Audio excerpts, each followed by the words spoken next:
gentlemen, may I now commence the program. Warmly welcome to our 8th episode Asian Region Dialogues panel discussion. My name is Kim Liang, a junior researcher for Center for Sustainable Development Study of Asian Region Institute. This is my great pleasure to be a moderator for today's program.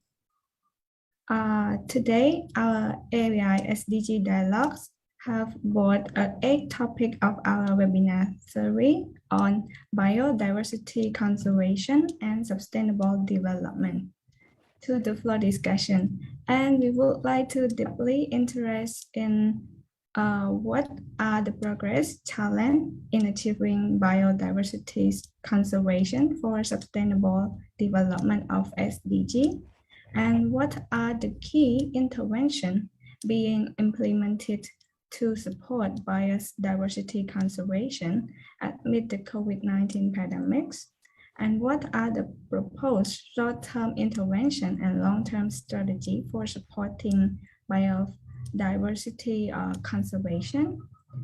And the last is what the role of should multi-stakeholder and publics play to support the progress. Excellency, Honorable Speaker, distinguished guests, ladies and gentlemen, in this meantime, we are honored to have our permanent leader, researcher in our diverse development field, who will deliver their valuable comment in our program today. Before starting our program, please allow me to introduce our honorable speaker who are waiting on the screen to share their presentation and comment. So first of all, please allow me to introduce Her Excellency Dr. Chan Sokmali, the Under Secretary of State from Ministry of Environment, who was in charge of biodiversity and ecosystem, as well as natural resources in Cambodia. In addition, Her Excellency is the alternative focal point of the UN CBD and the alternative GEF Council member representing East Asia region, as well as the focal point of a number of other protocol and multi-environmental agreement. Her Excellency holds a PhD degree in natural resource management, biodiversity conservation, and environmental protection. She also extensive experience and knowledge on leadership coordination, development, and innovation of legal structure, policy projects on NBSAP, National Report to the UNCBD, and Sustainable Development on relevant to the natural resource, ecosystem, biodiversity, and environment at the national, regional, and international level. Second, please give a warm welcome to our honorable speaker, Mr. Saint Tip, the country director of WWF Cambodia. He assumed in the position in 1st July 2017. Prior to this, he was a regional conservation director of WWF Greater Mekong, and before that, he was a regional director of Western Pacific's WWF Australia, where he overviewed to the WWF country official, which are the Papua New Guinea and the Solomon Islands. And he has 20-year experience in the field of environment and conservation in Southeast Asia and Asia Pacific region. Over the past 15 years, he has been in managing stream and work at both country regional level and in both capacity as the country director of the regional director.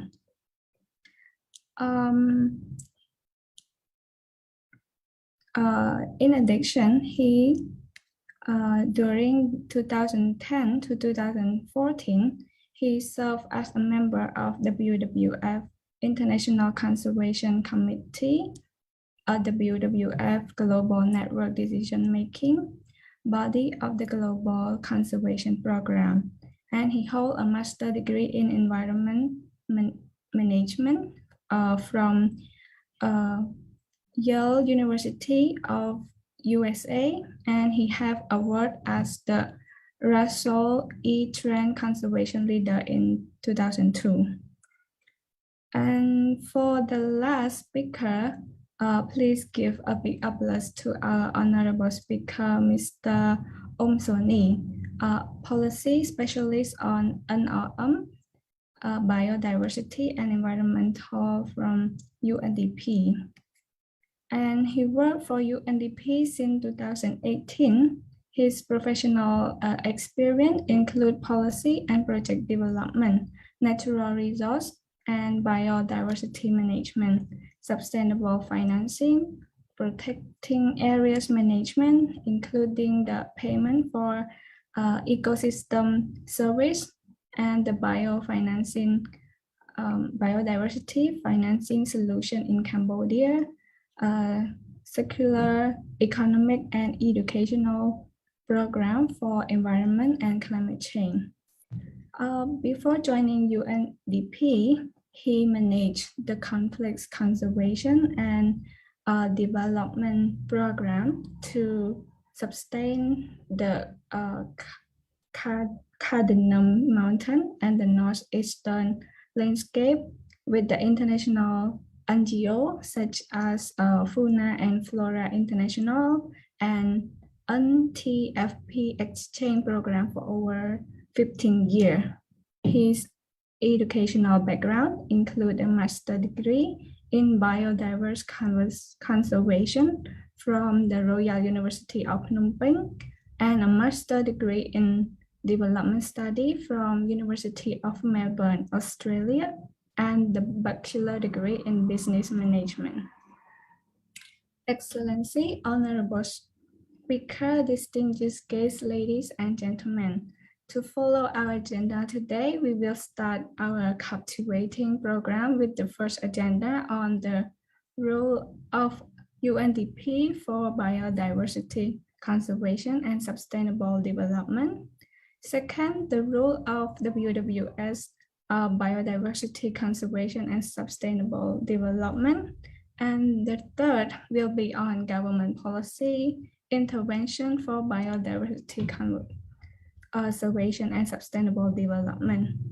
And for the last of our agenda, we will open for the joint discussion. Then we will have a group photo section with our honorable speaker at the end of our program. So, Excellency, distinguished guests, ladies and gentlemen, if you wish to have any question during our presentation periods, please drop your question in our Zoom chat box or our Facebook Live. And so now, to begin our program, please allow me to invite our honorable speaker from UNDP in Cambodia, Mr. Soni, to deliver his speech. Mr. Please, the floor is yours. Thank you, Kim Biang, and good afternoon, Excellency Dr. Chan Samali, and the Secretary of State of Ministry of Environment, Mr. Seng Tiet, Director of WWF. Allow me to share the screen.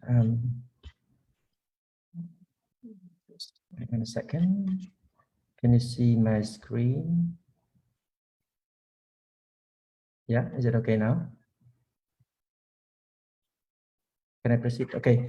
Thank you. Once again for the AVI for this opportunity to allow me to share the some of the experience that UNDP have been doing and supporting the Ministry of Environment as well. And so I think I don't have to to introduce myself because our organizer had already introduced my bio already. So let me begin with the presentation. Sonny, can you put it in the presentation mode, please? Is it still in? Not. Yeah. Sorry, let me stop sharing again. One time. Oh, okay, here. Is it working now? It's not come out yet on my screen. Maybe other. Kim Liang. Kim Liang, is it okay now or not? Not yet. Oh, not yet. Let me try one more time, and maybe just I have to project it first as a full screen, and then I try to come to share the screen later on. There's something wrong with my machine. Okay. How is that now? Yes. I see it now. Okay. See the note, so to see just this full screen. Okay. Thank you. Sorry for that.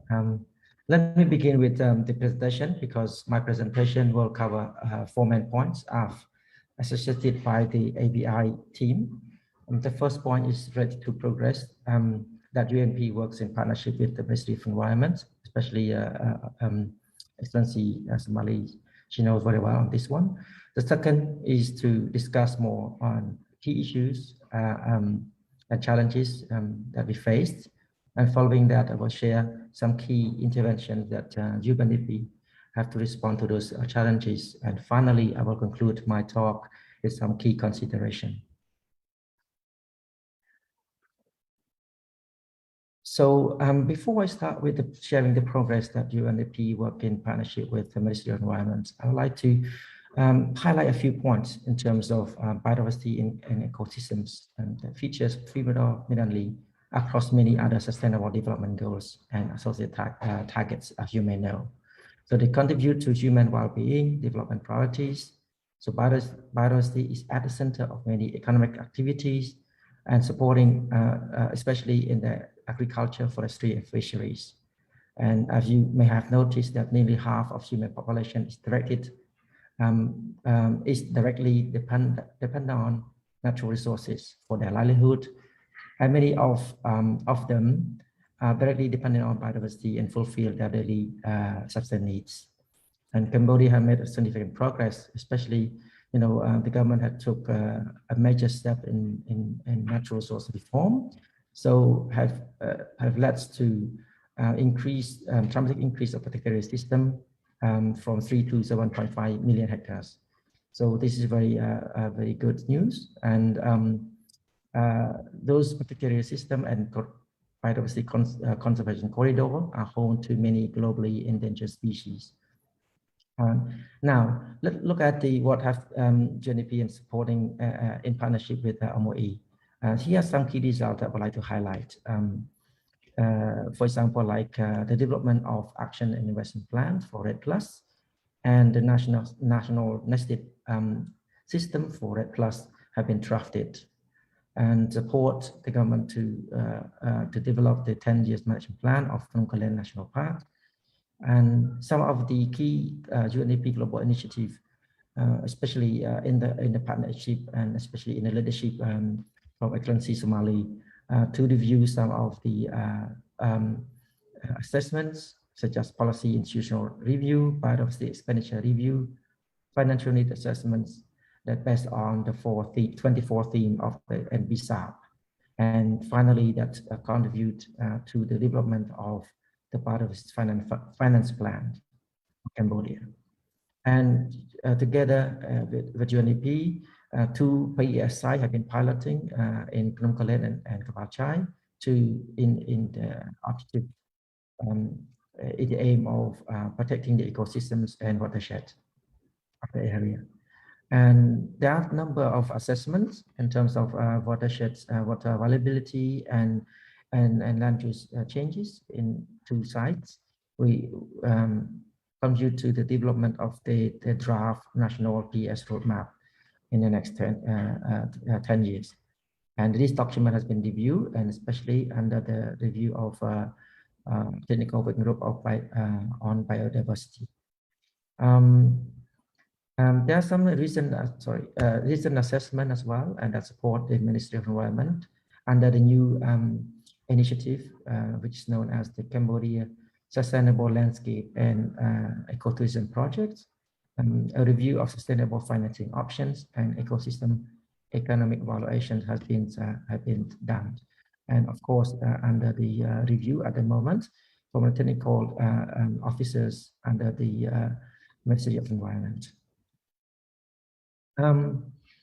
Despite the vast protected areas that Cambodia have made a lot of significant progress, I just presented above, Cambodia has faced many challenges, which I highlighted below here. What is related to is insufficient human resources in guarding those vast protected areas. Let's imagine that MOE has to protect 41% of the total land, with the limit number of rangers. If I'm not mistaken, it's around 1,250 rangers. So if I would like to put this into context, one ranger is supposed to manage over 5,000 hectares of protected areas, which is not impossible to make an effective management, right? And linking to that, Ministry of Environment still have limited budget. Under the biodiversity expenditure review, we know that the national budget in 2018, the national budget allocated to Ministry of Environment is less than 1% compared to the total budget, which is quite minimal to protect the vast protected area systems. So we need more sustainable financing options. But the challenge that the country faces is the lack of circular projects or businesses to tackle a growing of waste, solid waste especially, which can lead to climate change effects and polluting the river systems and marine ecosystem as well, for example, like the plastic pollution. As you know, that many other Cambodian populations are living in the rural areas, and most of them are dependent greatly on biomass of fossil fuels, biomass and wood fields. So field wood. So these for energy and lighting and so on. So that can lead to forest degradation and deforestation if at a larger scale as well. Of course, there are commitment from the government and to do more integrated community land use planning, but at a large scale or a landscape level, still limit integrated natural resources and land use planning and management. To respond to those challenges, UNEP has focused on two main lines of interventions that include both short-term and long-term action, with the objective to harness nature power to accelerate the progress toward achieving sustainable biodiversity and climate goal, and a broader sense SDG, Sustainable Development Goals. The first programmatic areas is focusing on the investment in nature and inclusive nature-based solutions. To highlight a few actions below here, as you may see in the slide. So exploring sustainable financing mechanism for biodiversity and protected area to positively impact environmental progress and the resilience of people against the future shocks. Continue to provide technical and policy support to government partners and to ensure that pro and nature positive measures are structurally incorporated in the new post-COVID economic structures.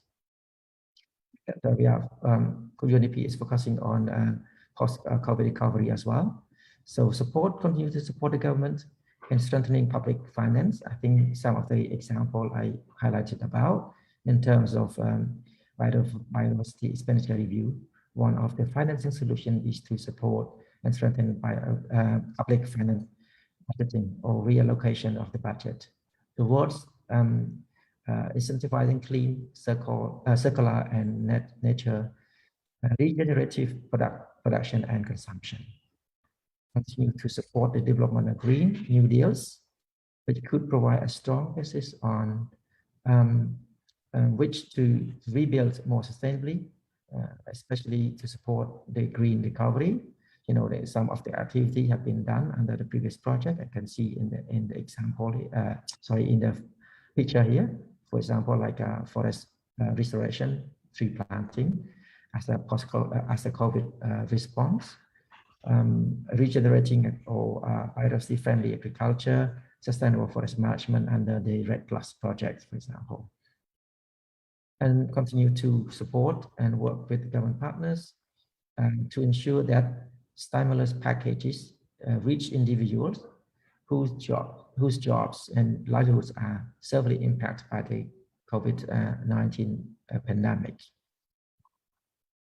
Tree planting is one example, but in the future, we continue to support this and hope to create more green and nature supporting jobs, more jobs in the future. This year, I think around 200,000 individuals have been benefiting from this COVID response activities. And the second line of UNDP interventions focuses on the preventing future zoonotic disease outbreaks and reducing their impact through a holistic approach to conserving nature. Those interventions include implementing conservation measures to address natural environment, environmental change, habitat loss, including deforestation and wildlife trade, etc. Deepening resilience of communities and vulnerable groups to zoonotic diseases, including climate impacts and related economic and societal shocks, through a range of nature-based solutions, which I highlighted about, including tree planting, REDD+ and PEF, and so on. Support increasing this to support the sustainable farming by improving key policies, secure value change of key commodities and food crops. I think you can see some of the small but very innovative initiative that UNDP have been supporting the DGIS, Ministry of Environment, for mapping nature for people and the planet. It's one of the classic examples that I could highlight, which contribute to support another point that incorporating human and planetary health lend us consideration. So by taking into account the connection or interconnection between sustainable development planning, health, public health systems, and agricultural planning. So this is the concluding slide, but to achieve the biodiversity conservation and sustainable development outcomes, multi-stakeholders governance in natural resource management, biodiversity conservation is the key. And why is so? Because some of the public and multi-stakeholders play very important roles in implementing nature-based solutions and market-based mechanism, for example, like REDD+ projects and the pilot PES project, for example. Continue to support the government, and in this case, the government agencies should create an enabling environment for multi-stakeholder governance systems and support the environmental policies measures that foster public and private investment for nature positive projects. Equally important, civil society organization, youth groups, individuals, and indigenous people have roles and responsibilities to participate in natural resource management and biodiversity conservation, and ensure that access rights for sustainable use of natural resources where their livelihoods depend upon. But that's another important that links to the sustainable financing as well. It's about the equitable access to benefit sharing for conservation and development projects keep in hands.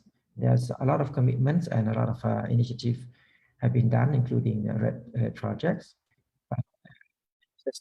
Benefit sharing should be ensured, mechanism should be ensured for other innovative financing options. Lastly, it's talking about the partnership building, because it's important. Without finance, you cannot do much for conservation, biodiversity conservation, and sustainable development. So partnership building will help to foster and accelerate resource mobilization, and leveraging private finance through private sector play a really important role in terms of sustainable financing mechanism that support the biodiversity outcomes and sustainable development projects. I would like to pass my presentation from here, and I would like to welcome questions or comments and so on. Thank you. Thank you, Mr. Soni, and for your insightful and valuable remarks. And the second, I would like to invite our honorable speaker from the WWF in Cambodia, Mr. Saintiet, to convey his remark. Mr. Please, the floor is yours.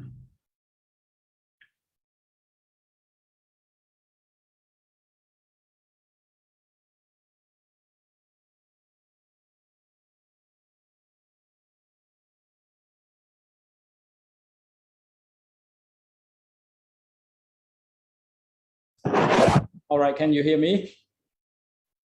Yes. Wonderful, that's good. Hang on, I need to push this cursor back.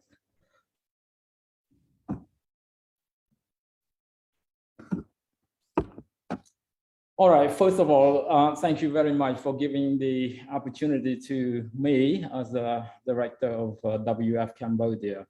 And first of all, I like to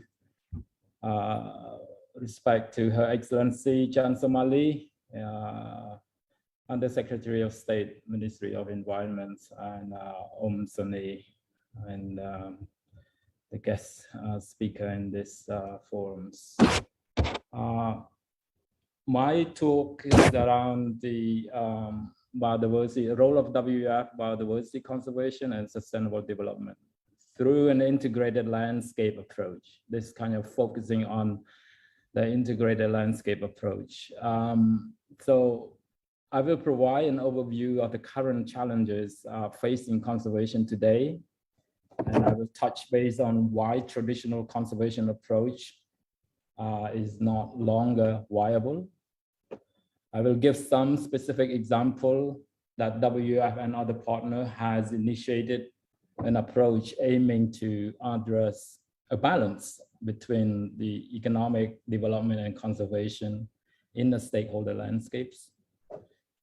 It is more about an integrated landscape approach that is inclusive of a multi-stakeholder, both public and private, as well as the government and the conservation communities.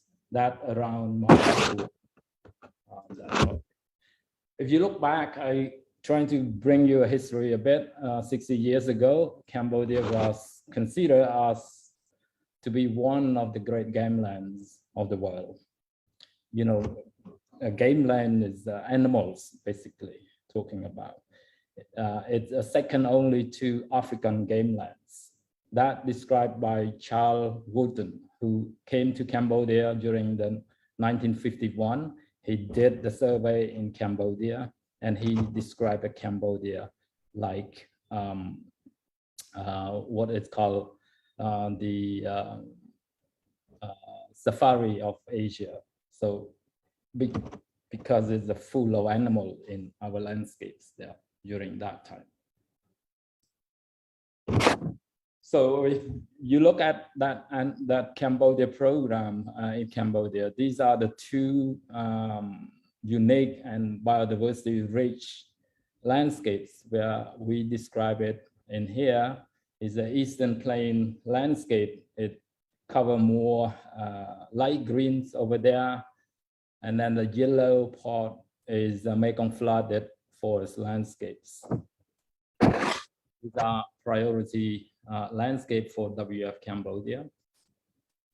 And if you look closely into this a bit, and the Eastern Plain landscape where Mundulkiri, Ratanakiri are covered, it remained the largest block of the dry forest ecoregion we are described as one of the unique habitat and in the Southeast Asia or in the world. It covering right now is still relatively intact, more than 5,000 kilometers square. It's other intact forest. And this landscape are hosting indigenous populations.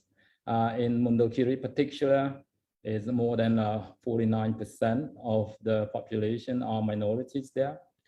And it hosts the endangered species. It's a banting. You can see it look like cow, but it's a wild animals.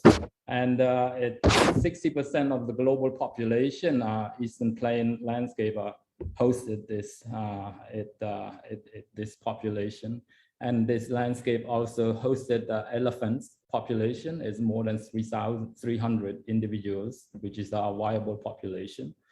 And it also home to the sick cat species. If you want to know what sick cat species are, leopard, clouded leopard, golden cat, marble cat, jungle cat, and fishing cat.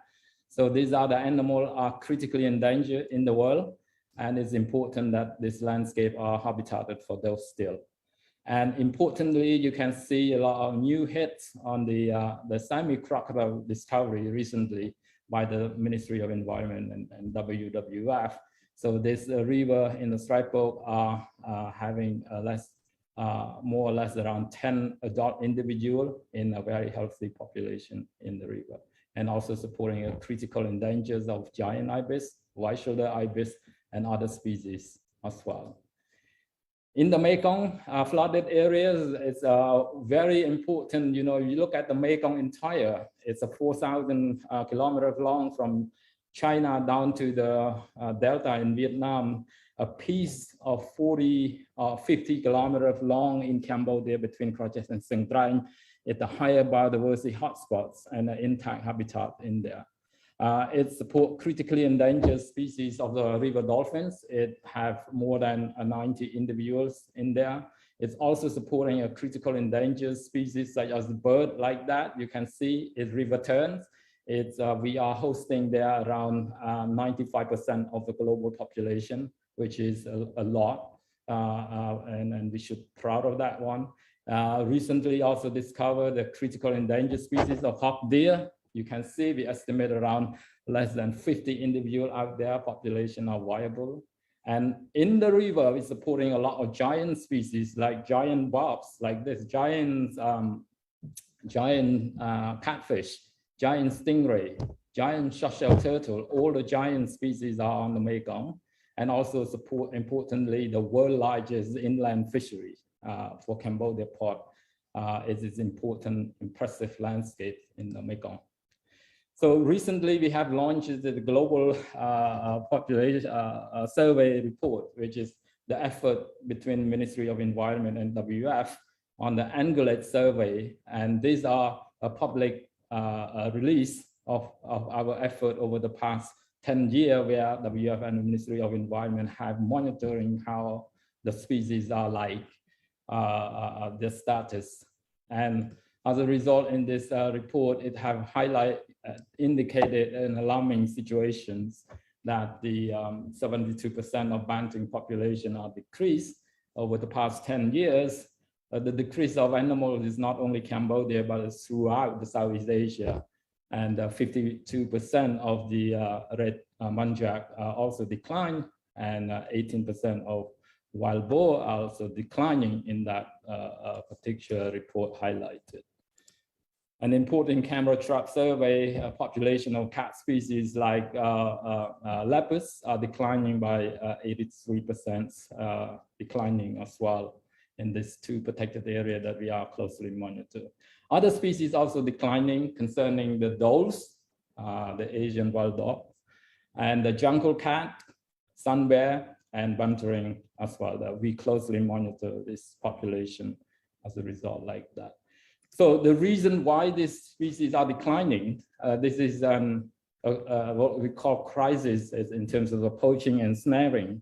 If you look at this number based on our database and the field assessments in there, it basically snaring is one of the major issues.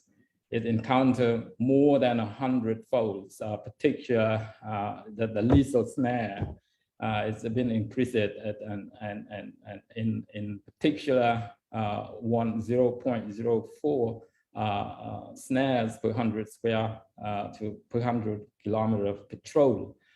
So that snaring has become more an issue. And then, as you can see, ranger working hard, removing snare. It's thousands of snare, but this is a report over the past 10 years. And WWF have also releasing a crisis, snaring crisis in Southeast Asia as well.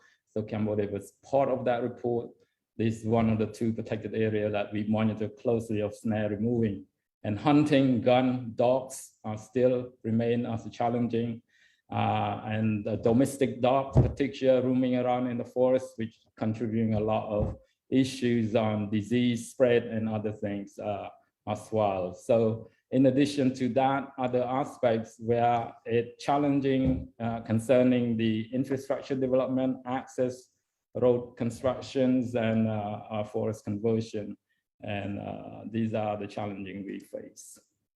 And as you can see, also important aspect that how this snaring crisis contributing to human aspects, health aspects.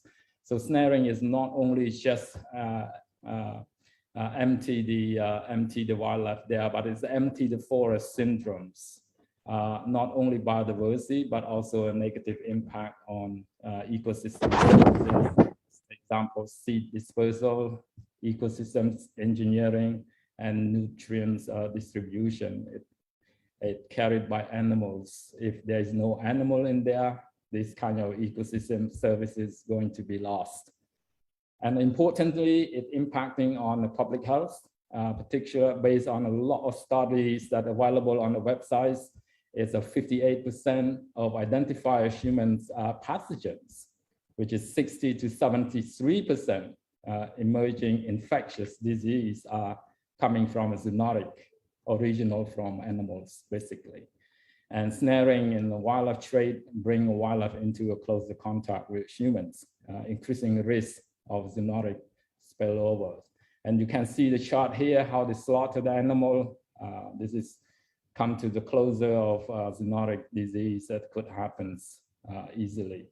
And how this zoonotic spread is in the cartoon here, explaining easily to understand. So on the other thread is, as you know, the Mekong is one of the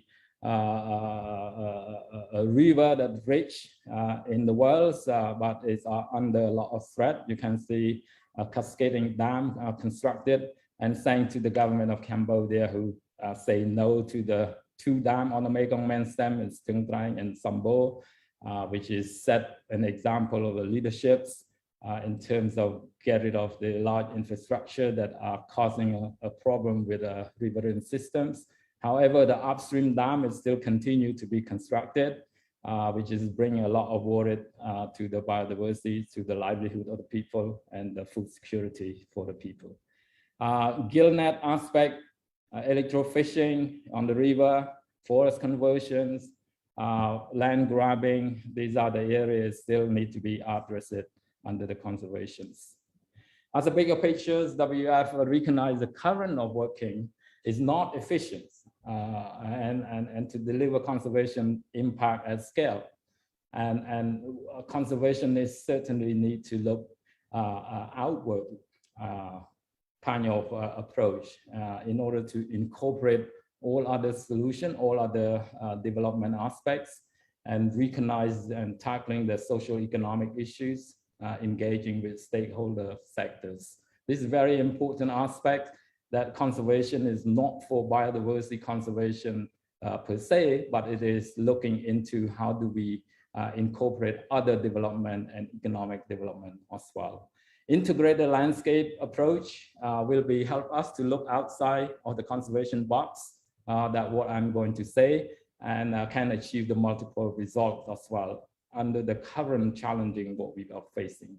One of the key indicators that what integrated landscape approach is to share understanding the stakeholder need to understand what resources available they have in the landscape, and what the view on that one. How do they plan? How do they manage those resources that are available? Because degrading that resources will impact their long-term business as well.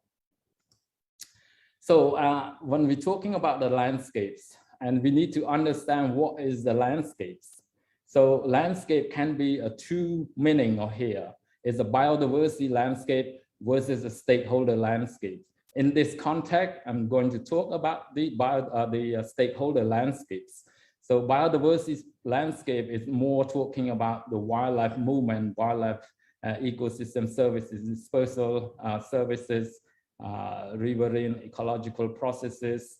But in this particular landscape that I like to talk is around stakeholder landscape, where people are in there.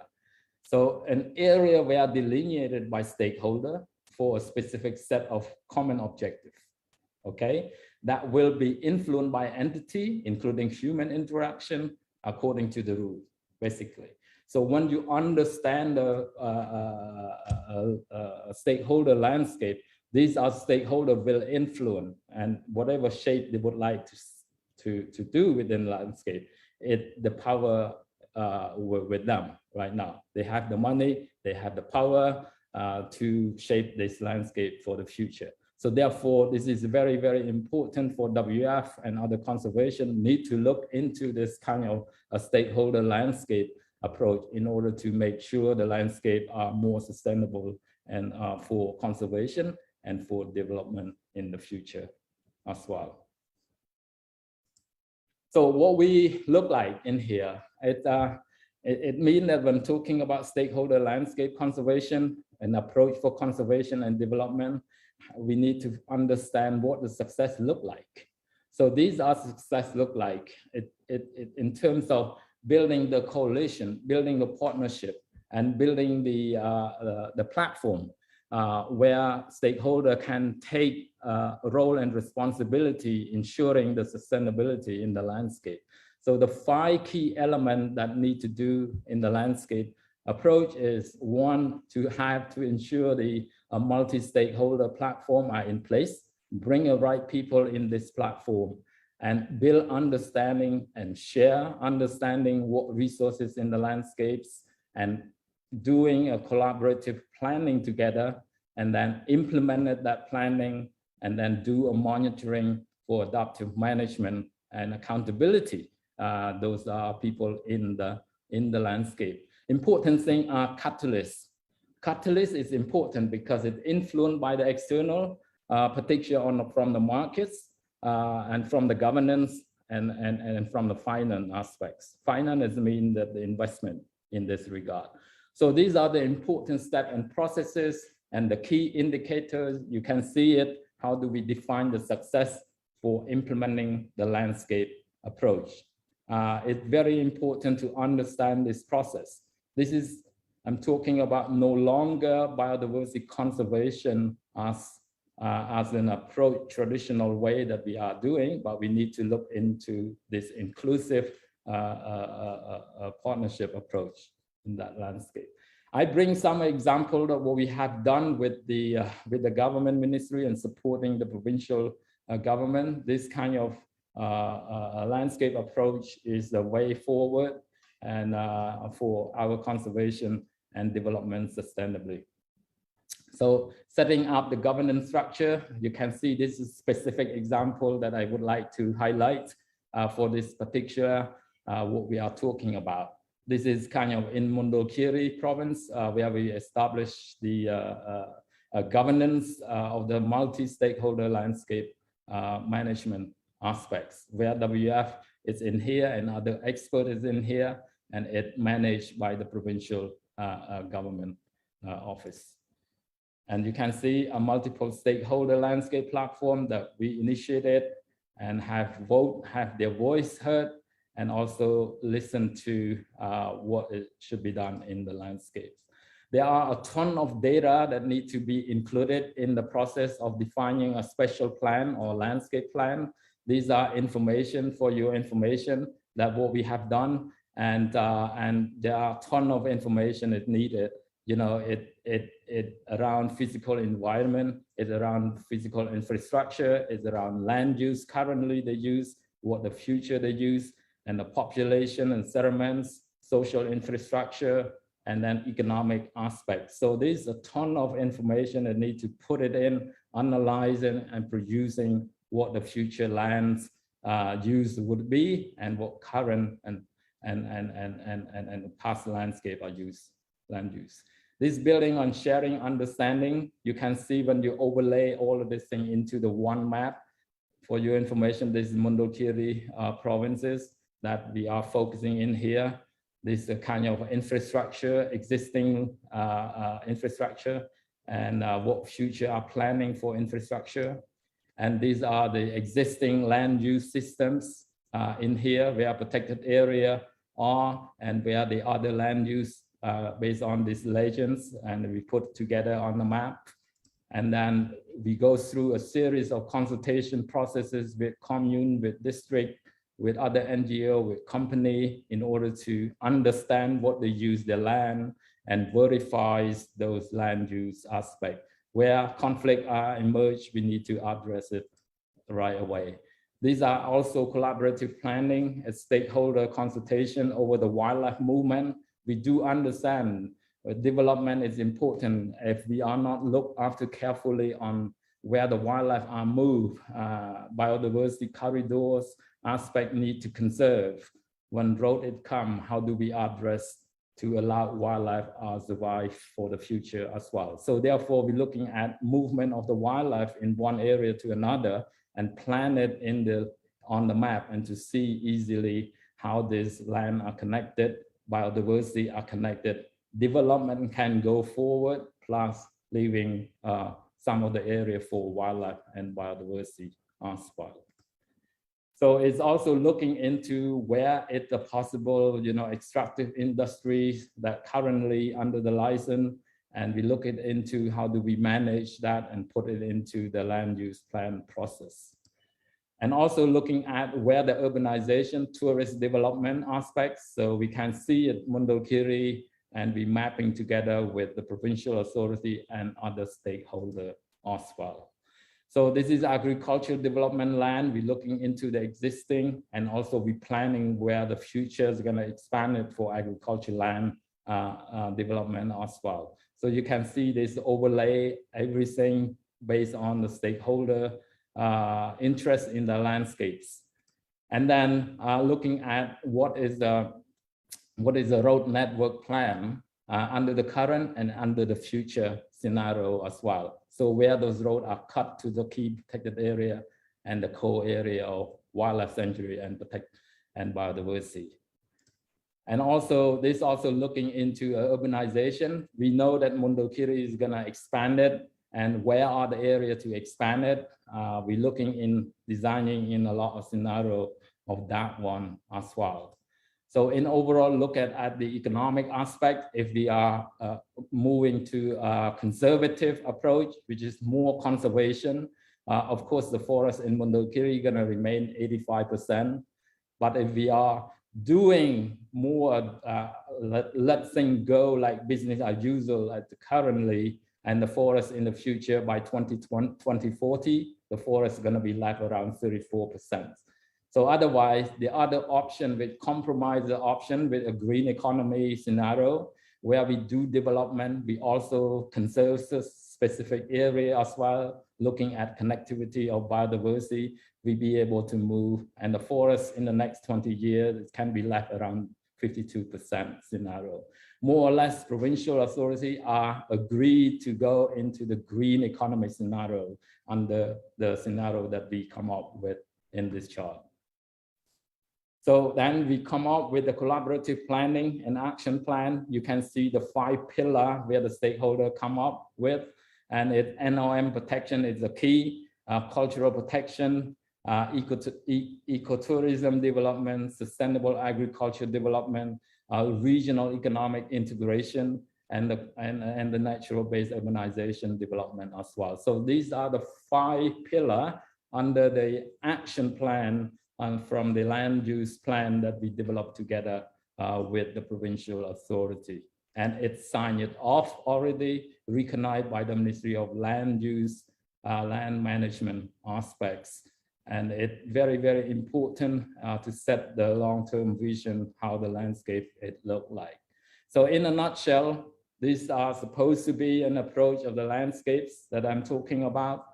Conservation should be part of all the other sustainable development, including forest management, including mining, including river stewardships, and sustainable protection of the financing aspect. So if by doing these things, which is the conservation approach, need to look into step out a little bit from our comfort zone or biodiversity approach or traditional conservation approach, we be able to deliver sustainable development and conservation approach and conservation of the species as well. This is what the approach that I like to highlight for this talk.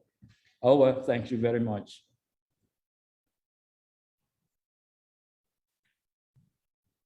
Thank you so much, Mr. for your insightful and valuable remarks. So next, I would like to turn the floor for Honorable Speaker from Ministry of Environment, Her Excellency Dr. Chan Sumali, to deliver her remark. Her Excellency, please, the floor is yours. Thank you very much, Kim Len. Is I not wrong pronounce your name? Yes. First of all, I would like to take this opportunity to thank to the ASEAN Vision Institute that provide the opportunity for me to share some experience regarding to sustainable biodiversity or biodiversity conservation in Cambodia. For me, today I apologize that I don't have a slide presentation in English. My colleague have sharing the Khmer slide, but I think it's better for me to speak directly without slides, if you don't mind.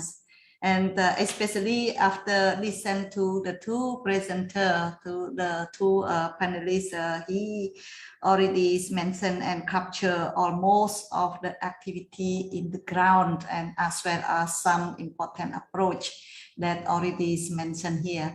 And also it is a challenge for me as well, as after my speaker followed by Mr. Seng Tiet, because Seng Tiet he's captured very well on what that WWF has been done in Cambodia in cooperation with the government, and as well as some issue that the government already mentioned, and we did is already mentioned by Mr. Soni earlier in the first presentation already.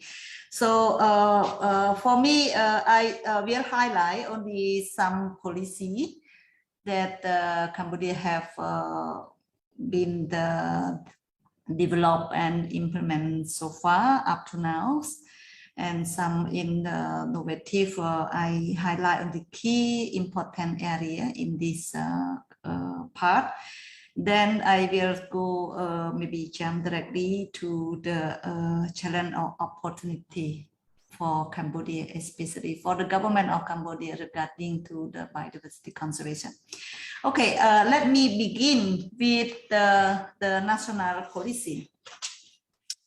I think Cambodia is the one country that we consider as the hotspot biodiversity, as a previous speaker already mentioned. So we also become a party of the CBD conventions in the 1995, not only the CBD convention, but also the 3 Rio Convention, including UN HFOC and the UNCCD as well.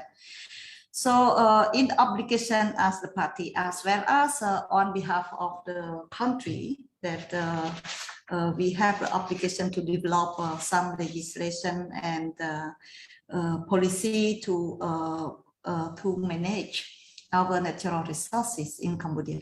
So we come up with the institution. We have an institution, a very strong institution. The 2 articles of our institution covers the national asset that the institution number 58 and also the institution number 59 is talking about the obligation of the Cambodia to conserve and to protect our national asset, including natural resources. This is what that we have a reference for us to develop our national legislation so far. So regarding to the law and regulation, we have a number of law, but I can highlight that the most important law that we apply right now is the law on the protected area, forestry policy, forestry law, fishery policy, fishery law, and also the land law, also very important for us as well. Recently, we are also in line with the others institution. We start to conduct or develop the draft environmental code. This is the first code for Cambodia. However, the draft is still not finished, but we hope that we can finish within this mandate of the government.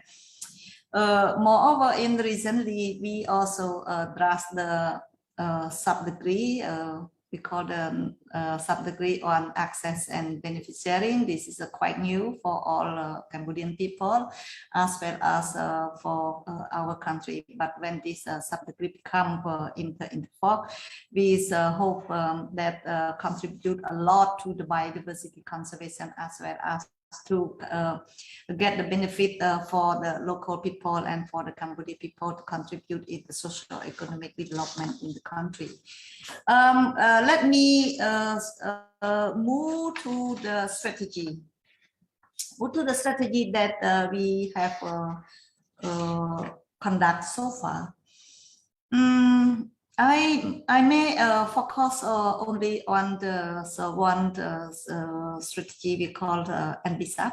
I think all of us are familiar with the terminology of the NBSAP that stands for the National Biodiversity Strategic and Action Plan. Right now we have the second version of the NBSAP that adopted in 1996 to contribute in the implementation of the global biodiversity strategic and action plan and achieve biodiversity target 2011-2020. So with this NBSAP, if you look at the NBSAP that we have published so far, we have 24 thematic areas. The most important thing that we developed on that time, we capture a lot of sustainable development, including sustainable land, sustainable forestry, sustainable fishery, and also sustainable agriculture as well. So if you look at that, those thematic areas, including the climate change that we include in this one, will contribute to the sustainable development goal that Cambodia is one of the UN countries that have the obligation to implement it. Moreover, we also convert and in line with the global sustainable development goal to develop our national development goal, especially to align with the goal 13 on climate change and the goal 14 species under water and goals 15 about the terrestrial species of terrestrial protected area. So this is what that we in line and have connected from one to another policy, that we make sure all of our policy have the coherent, have the connectivity, and also to cover all the main aspects that to ensure our natural resource and biodiversity, especially ecosystem service, are well managed and provide the benefit to the Cambodian people. This is just a brief for the policy and the regulation that we have so far in Cambodia. Now, the most important thing that I want to highlight here, we're not going to make the policy and the regulation on the paper. We have the strategic and also we develop the implementation plan and action plan to implement of those policies. The most important thing right now, I don't want to repeat whatever that our colleague, previous speaker already talked, especially the implementation at the ground or the actual implementation that implemented by our partner and international organization as well as the development partner. What that I would like to mention here, the implementation plan that the government would like to highlight is we want to conduct the implementation of our policy, national policy, in the like a holistic approach. The holistic approach is very important because we don't want to go ad hoc like the previous time and we divide the territory for individual partner or development partner to implement at all. So we come up with the strategic and also the holistic approach, and especially we have to thinking about the synergy approach among the partner, the synergy approach among the institution, to avoid two things. First, to avoid the overlapping of the mandate between one institution to another institution. The second is we have to save our resources to use the effectively of our availability resource that we have in Cambodia. So this is the most important that the government of Cambodia right now thinking about the holistic approach. And especially under the leadership of the Minister of Environment, His Excellency Dr. Saisamal, he is serious about look at the big picture rather than we look at the small picture and do as the ad hoc. The sustainability of the program, the sustainability of the project is the most important for the government. We don't want to see, you know, one project start to implement it. Of course, we got the output and we got the outcome, but after that, we don't have anything or any less in the country or for the continuing for our country of Cambodia. Our policy for the later on in the future, we're thinking about how we can help ourselves rather than we sit and waiting to seeking the financial support from other partners. This is the one approach that the government has to put and to keep as the priority, try to build our capacity, try to strengthen our institution, and also try to engage all the participation from all the relevant institutions, all the stakeholders, from the top level to the down level. So that means the indigenous, local people, private sector are all very important and the key stakeholder to contribute in the achievement of the sustainable development goal in Cambodia, especially for the biodiversity conservation in Cambodia as well. Based on this approach, you know, recently the government started to establish the national, we call the Orchid Conservation and Research Center. The Orchid Conservation and Research Center come up from the one project, the initiative project for the, we call the Sri Rio Convention project that we are partner with the UNDP. We thinking like, okay, this is a attempt for the government to combine together, to implement together between the Sri Rio Convention. When I'm talking about the Sri Rio Convention, I refer to the biodiversity convention, the land degradation convention, and the climate change convention.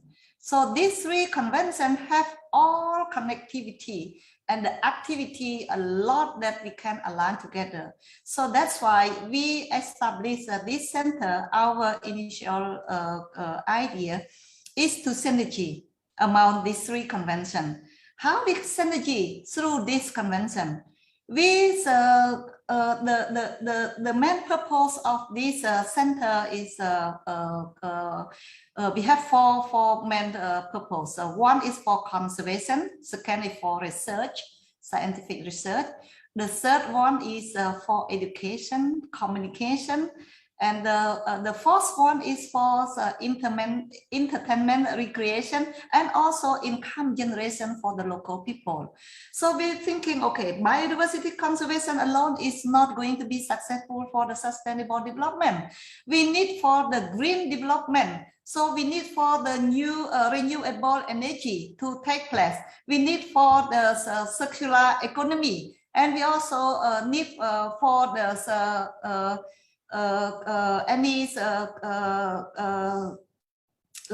we call the new approach for the sustainable agriculture to recover the land degradation in Cambodia. So that's why we established this center to call for all cooperation from all institutions, especially Ministry of Environment and Ministry of Agriculture.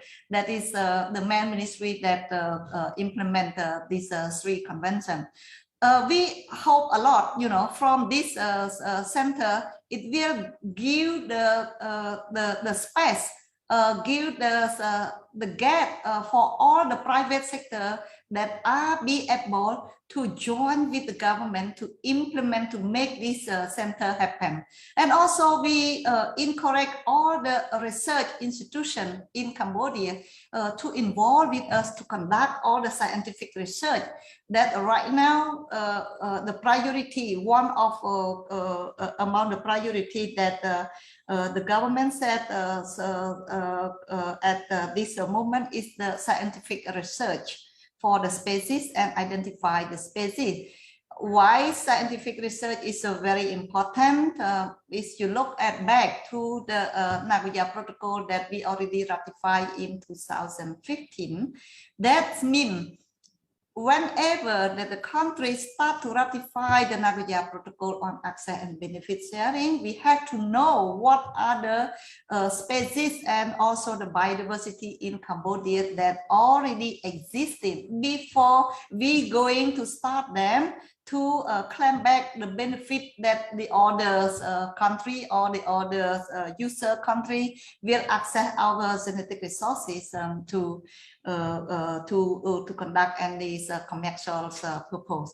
So how can we make inventory of our natural resource if we don't know about the scientific, if we don't know about the species? So scientific and also the identification of the species are still remain important for us. That's why it's one of the priority we're going to focus on this scientific research as well. Participatory is also very important, as I mentioned earlier. We need all the key actors to involve with us, including the private sector. So how can we get involvement from all the private sector? We have to come up with some innovation mechanism. We start to develop our national policy on pest. I think Mr. Soni already mentioned earlier. We conduct 2 pilot phase for pests in Kabachai and in the Phnom Penh National Park. However, this pilot, we going to come up with what lesson learned from this pilot project and what is the challenge from this pilot project. Then we're going to develop the national strategic and the national policy on pet to make sure that we, the country, have enough financial for biodiversity conservation. If you look at the biofilm project that we already conduct so far, that means the gap for the biodiversity conservation from the assessment phase 1 that we conduct with UNDP, that means more than half of the budget that we need to ensure that our biodiversity well managed are missing. So where is those funding come from? So this is what that the government had to taking into account and had to thinking seriously. Where is the money have to mobilize for the conservation?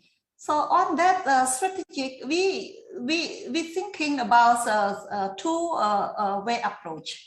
The one approach we had to mobilize from our resource like through the payment ecosystem service, through the RED Plus program that we already have it. Through the payment for ecosystem services, we start with the voluntary basis that we apply for the 2 pilot sites in Cambodia, and is be successful on that one. We going to come up with the policies, coherent policy for this PES. For the PES, for the RED Plus project, we quite well. The project well implemented. All those the carbon credit that we have the market so far is voluntary market, but this voluntary market give us like some money for us to start to contribute for the conservation as well. So the RED Plus project, you can see the livelihood of the local community has improved. The remote area that never have the clean water now start to have clean water. So when they have clean water, that means their life and their health become improved. When the health become improved, that means we have a good access for, you know, like maintain our health of the people and the human resource of the country. So it's we have a good healthy human resource, then development of the country will go along. We cannot, you know, like develop country without have enough human resource. This is very important that the government thinking in advance. Also, those kind of things is not quite directly to the biodiversity conservation, but it's the resource or contribute to the biodiversity conservation as well. That's why I said earlier, what the government look is in the holistic approach, in the long run approach, rather than look at the ad hoc and short term. This is just one thing. Another thing is livelihood development is also in innovation that we try to enhance step by step. We consider, like, you know, some aspect that we thinking is the people is the Cambodian people still hungry, that we cannot, you know, like make a successful for the biodiversity conservation or natural resource management, because they need food. They need timber, they need forest product for their livelihood to support their living. So we had to thinking the government policy had to come up with any approach that can improve local livelihood.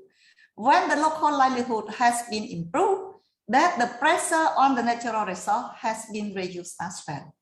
I think this approach is not new, but we still implement and continue implement and will implement in the future as well. Never stop this one. So the improvement of the local livelihood is very important and significant that contribute to the sustainable development goal that we set in the goal 14 and 15 and as well as the goal 13 as well. So now let me move to the opportunity. I think maybe I talk too much already. Yes, let me move to the opportunity. I'm not going to talk about the challenge. Our colleague previous time already mentioned it. I move to the opportunity. Look at what opportunity that we have. Why we still hope that we can conserve our natural resource. We want our natural resource go back to the first slide that Mr. Seng Tiet showed in the 60 years ago, that Cambodia used to be the second country after the Africa in terms of the natural resource. And we want to get enough financial for biodiversity. If we assess for the next year after that for the biofilm phase 2 or phase 3 and so on, we hope that the gap it become less and less. So what we going to do? So what is the capital that we have? So what is the basic foundation that we do hope we can make it in the future? I can say the most important thing is the peace and stability of the country. If you look at the peace and stability of the country, that is very important for country development. You look at some country in the Asian country, look at Myanmar. So Myanmar is supposed to be the country that have very beautiful country for the natural resources, for the biodiversity conservation. When the country has peace and stability, that means how many companies, how many development partners that go to Myanmar how many investors go to Myanmar for development. And but right now, when the country, have the challenge in terms of political issue, you can see from day to day, many investors start to withdraw. So if you don't have enough capacity in your country, so do you expect that the country have developed faster? So that's why I said peace and stability of the country are very important for the sustainable development in Cambodia. That is the one that the Cambodia have more than I think decade already, that we can maintain our champion on the peace and the stability of the country. The second is because we are a party of many conventions, especially international convention. So we are not alone. So we are contribute with them, and we get some help from them. We get some support from them, especially for the capacity building, for the technical support from them, and as well as some financial resources. So that is what that we as have the opportunity to develop our country and to conserve our biodiversity as well. And you look at our NBSAP that we already is update in 2016, that still have some activity that are not going to finish. However, all those we are not finished it, but we need to update our NBSAP to align with the post-2020 biodiversity, global biodiversity framework that's going to be adopted in the COP10, in the COP15 in Kunming. Supposed to be happen in the May 2020 is the pandemic. COVID-19 pandemic is going to be outbreak again in China. So when we adopt the global biodiversity framework, then we will have a lot of opportunity to cooperate with international partner and with private sector, because global biodiversity framework that open not only for biodiversity convention, but for the climate change convention, but for the land degradation convention, for the CITES convention, for the CLMF convention, and for the Ramsar convention. So all of those resources will come and we will work together. We will synergy in the systematic approach. We synergy in terms of the resource, we synergy in terms of the program, and we will join work together with all of collaboration and partner. Then we we may develop and manage our natural resource even faster than we do in the previous time. So this is the good opportunity that we have. Also, if we look at the some achievement that Cambodia contribute to the global so far, look at the red plus. Cambodia is also the champion for the red plus. Look at the percentage of the protected area. We have 14% of the total land area that occupy for the protected area and biodiversity corridor. If we compare this percentage to the global target, achieve target number 11, that set only 10% for the terrestrial as the global that could be achieved by 2020. But right now, Cambodia already almost 3 times exceed the global target already. So on this point, that we have a lot of opportunity, a lot of how can I say a reason that we request and we collaborate with the other country. And if you look at the capacities development and also the research, almost we are just starting establish the Orchid Research Conservation Center in Phnom Penh. But this one is start from the synergy approach that we have it. Right now, if you look at the record of Cambodia, we are the one country among a few countries only in the world that have a very successful in terms of the synergy among the 3 Rio Convention. And Cambodia also invite to be the co-host for the synergies of the 3 Rio Convention, not only in the region, but in the global. So probably on the Substars 24 and for the COP15, we will have the opportunity to share our championship in the global as well. So all of these things is come from our government effort, by with support from all the development partner and private sector that we work together and we cooperate on to get this championship. I think I can one more thing, the last that I want to highlight. Right now we are in the under the leadership from our minister. Cambodia may have our own brand in terms of the green economy. Probably we will have to try to find any strategy or any policy. We develop, not try to find, we develop, but we are under the development of the same of the world. Probably make all the sector transformative to the green development rather than the Ministry of Environment or Ministry of Agriculture do alone or make alone for the biodiversity conservation. So this term we may have another opportunity under the leadership and the wise vision of our minister and under the peace and stability of the country that we follow from the government that led by the Samdech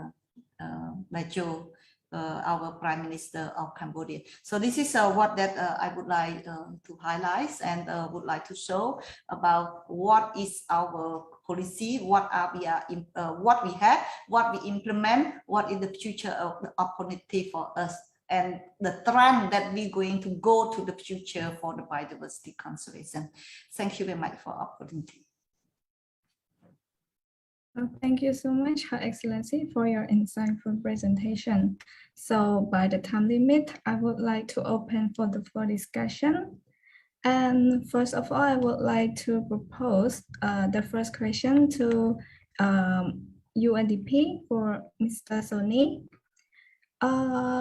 As some local people believe that the conservation could be a negative effects for local livelihoods, as the most rural people who are rely on the forest and their as their main resource for their income. So how the UNDP engage to those local people in the conservation activity?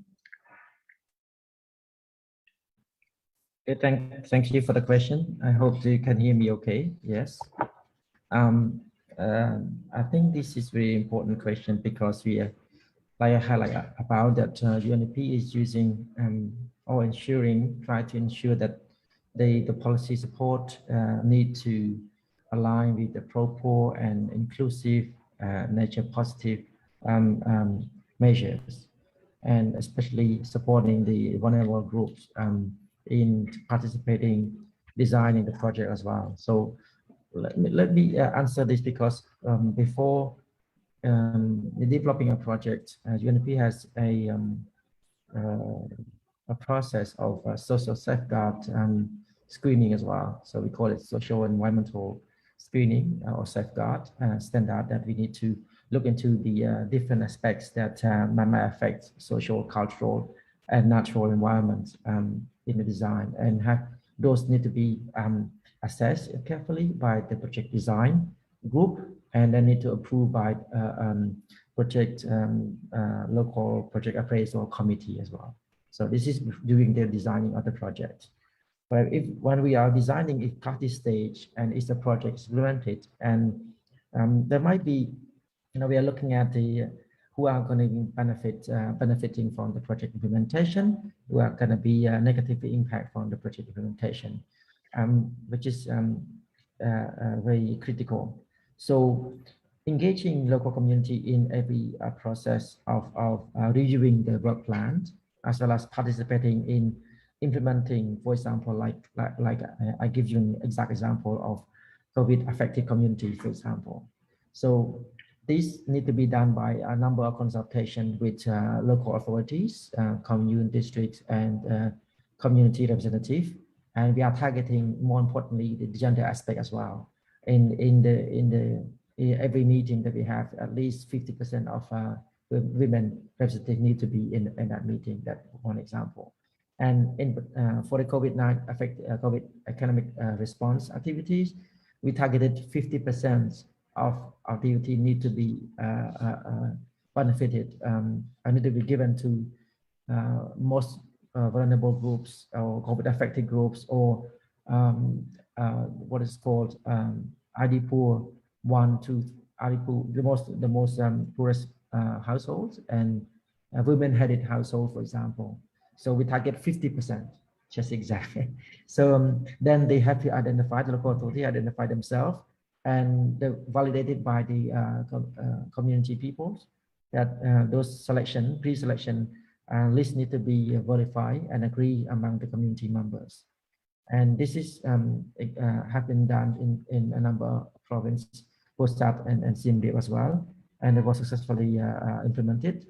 And there was a quality assurance trip, or a commission from jointly implemented by our donor as well, plus the our government policymaker as well, especially representative from the higher level in the Ministry of Environment, and the other different units, not from the project implementation unit, but from the quality assurance unit, have to go and on the site to monitor and make sure that this activity is properly implemented, and it's not, nobody is affected from the particular activities. That I give one particular example of that, but I think RED and other aspects have a different RED social safeguard and so on, but the RED team is doing as well. I think I would give some example for this for now, but I'll have other question or comments. Thank you. Thank you so much for your response. So I would like to pose the next question. Despite the great effort of WWF and other NGO working to protect the endangered species, and which many species have declined in the recent year. So the involvement of the stakeholder is really important in the protecting the wildlife. So how can WWF ensure that the all stakeholders commit themselves to protect the wildlife and the fishery species. So, Mr. Saint, you have any comment on this? Yes, I think as part of the approach, I already highlighted, I think stakeholder participation is critically important in conservation approach, and local community are the key for the success to conservations. Wildlife have been declining, and as you can see, and we are keep losing key species, but a lot of innovative can be created, and the private and public sector engagement are the core in order to ensuring that the wildlife key species are sustained for the futures. As one of the area I consider as the kind of opportunities is Cambodia, as Her Excellency already highlighted. We have the 41 protected area networks, which is under the protection by law, which is a great opportunities. And then we still have relatively connected habitats, and the species are still in the forest, and it has high potential to recover those species. And we do need to protect the habitats, ensuring the habitat are safe haven for this kind of species in order for them to be survive in the future.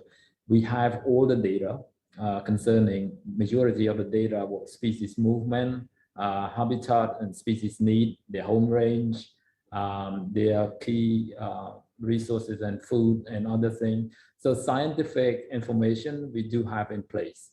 So it's important that in order to recover the species, we need to secure the place whereby wildlife can live and they can breed fast. So key habitat and new innovations for conservation is need to create it. You know, we are currently discuss with the Ministry of Environment also to implement the wildlife recovery zones, where we are focusing on the certain key species that can be protected and dispersed to the landscape. But at the same time, you can see the initiative that I have highlighted in my talk concerning the landscape approach or integrated landscape approach is one of the way forward to ensure these key protected areas and the key wildlife species are protected and their habitat are not this fragmented for the future as well. And we know the key threat to the wildlife, right? I highlighted the snaring is one of the key threat, and the forest conversion is one of another key threat that leading to habitat loss and habitat fragmentations. So if we are together addressing this between the private sectors, public sectors, then we certainly can turn around. And Cambodia, we do have a model, a successful conservation model, like example, we implementing in the Mekong flooded forest landscape concerning the dolphin species, where we could turn around, increase the population of the dolphins over the past 20 years that they are declining. And in 2017, we be able to bend the curve. It means by increasing around 15% of the dolphin population in there. Certainly, it's a conservation model. We have developed it successfully in place. We continue to monitor and address the key threat to the species as well, and as well as other species. Oh, thank you so much for your response. And by the time limit, I would like to ask for the last question. And for the last question is, what are the recommendations for Cambodia to achieve this biodiversity conservation and sustainable development by preventing the deforestation, destruction of ecosystem, and promote the biodiversity conservation. So I would like to refer this question to Her Excellency.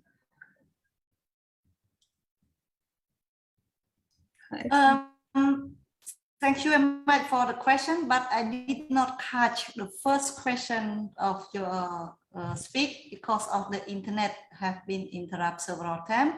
If you don't mind, could you please repeat your question again?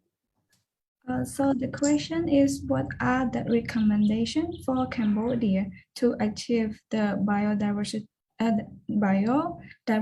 conservation and sustainable development by preventing the deforestation, destruction of ecosystem, and promoting biodiversity conservation?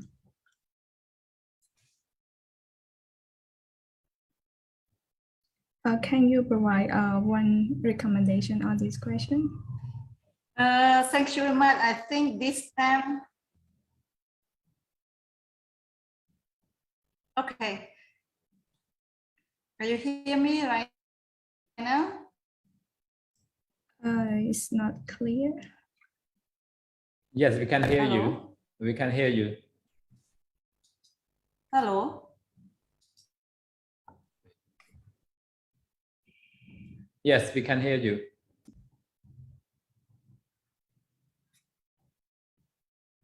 Oh, maybe her internet connection is not good. So, hello, Her Excellency.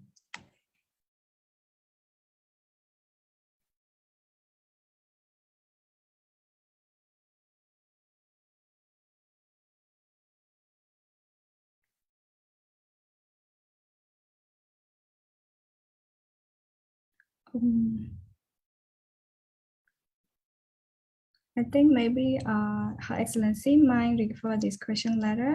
So I would like to ask Mr. Soni, do you have any comment on this question? Thanks. Let me try, because I think it just provides some key intervention that UNDP going to and will continue to support the government partners and other partners as well, including civil society as well. It's the encourage and accelerate the investment in nature and inclusive nature-based solution. I think this is very important because it touches on many aspects in terms of biodiversity conservation outcome and supporting the government to creating more policy that are nature positive towards sustainable financing, as well as the knowledge transfer, like Excellency had mentioned earlier, that it is important for sufficient resource, human resource and financial resource for biodiversity conservation, as well as the landscape. I do agree with the landscape approach as well, but one thing that I need to add is to, refer back to the previous point that I mentioned in terms of ensure the pro-poor and nature-based positive measure in terms of policy intervention. I think there are many opportunities for public financing and realigning the budget, or to make it more efficient, like Excellency touched on this point as well, towards the to closing the gaps of financing for biodiversity conservation. I think the previous assessment, we found that the gap is, for particularly management, is around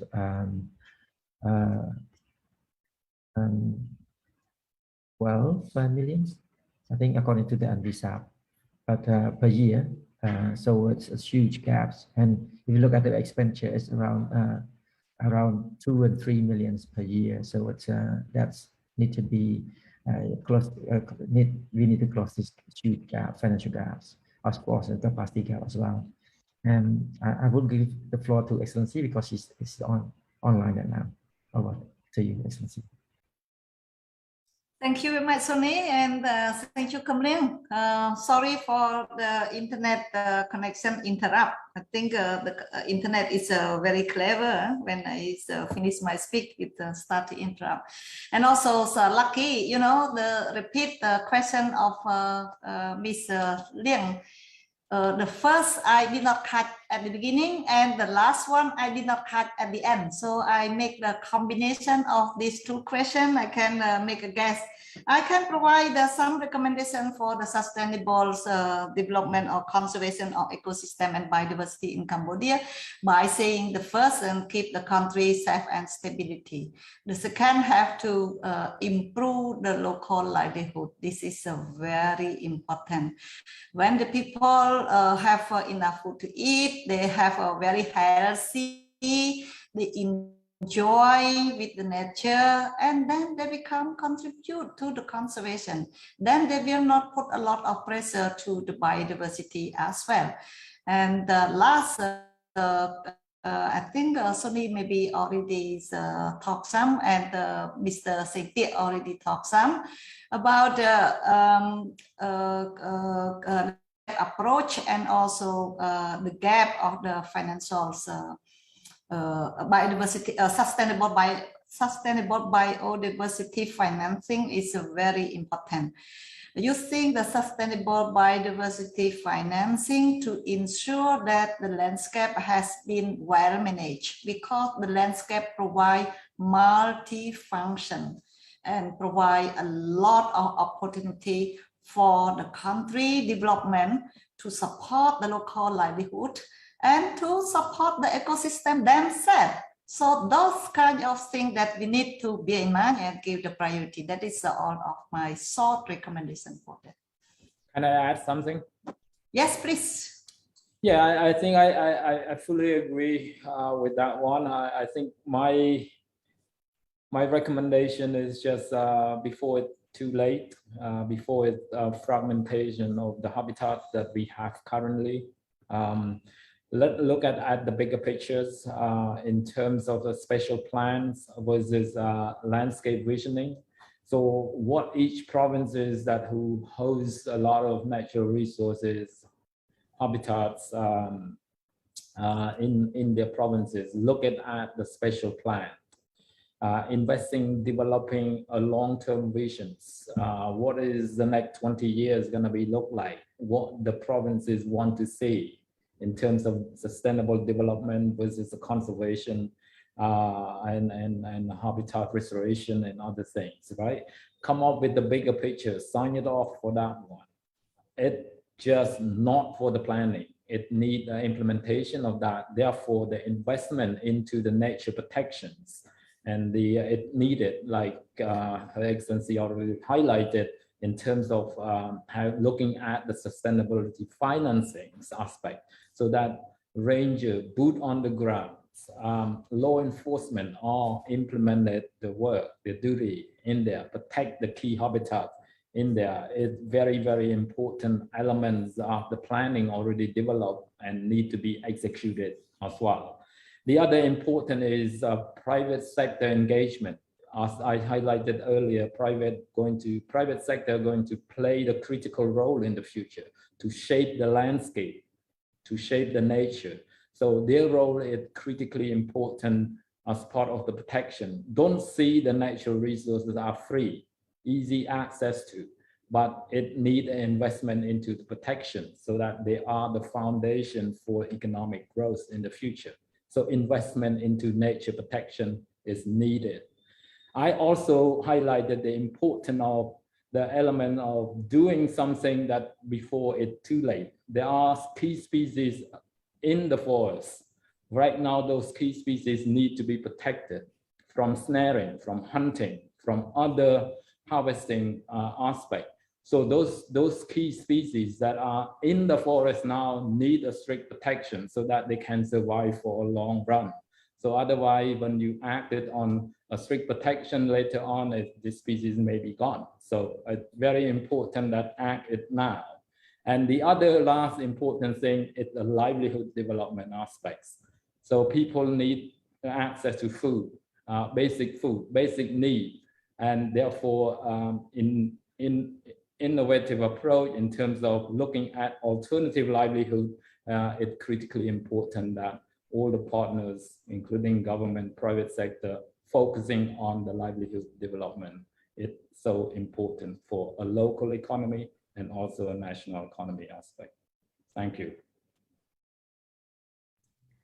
Thank you so much for your nice response to this question. And I'm really thankful for Excellency, distinguished speaker, for your valuable comment.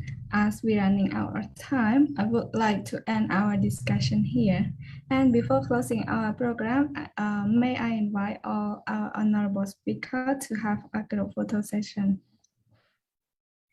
Please, I will count to 3.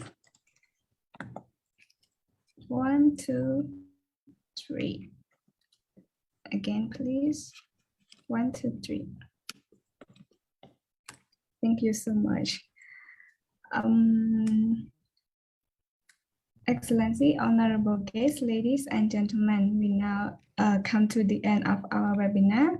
On behalf of AVI, I would like to thank Excellency, honorable guests, ladies and gentlemen, for your kind participation in our webinar today. Wish you all good luck and good health and stay safe from COVID-19. Thank you. Thank you. Thank you very Thank you much. very much. Bye. Bye. Yes.